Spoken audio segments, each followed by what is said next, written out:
How to download apps in iPhone. In today's quick tutorial, I'll show you how to download apps on your iPhone even if you don't have a payment method added. So let's jump right into it. First things first, open the App Store on your iPhone. If you're not signed in, tap on the profile icon, then sign in with your Apple ID or create a new one.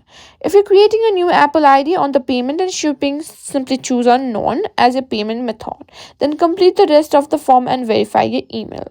If you already have an email ID, what you need to do is tap on your name and simply once you've done that, you'll find its settings.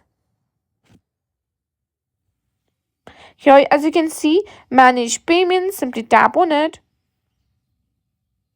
Here you can simply tap edit and remove any existing payment method. If you don't have it yet, it means you don't need to add it. But if you have it, you need to simply remove it. Now, once you do that, simply go back to the main app store, search for the app that you want to download. Let's say Ludo King. Now, all you need to do is simply tap on get and it will download without asking for payment details if the app is free. Keep in mind that this method works only for free apps. If you want to buy paid apps later, you'll need to add a payment method again. And that's it. You've now learned how to download apps on your iPhone without adding a credit card or payment method.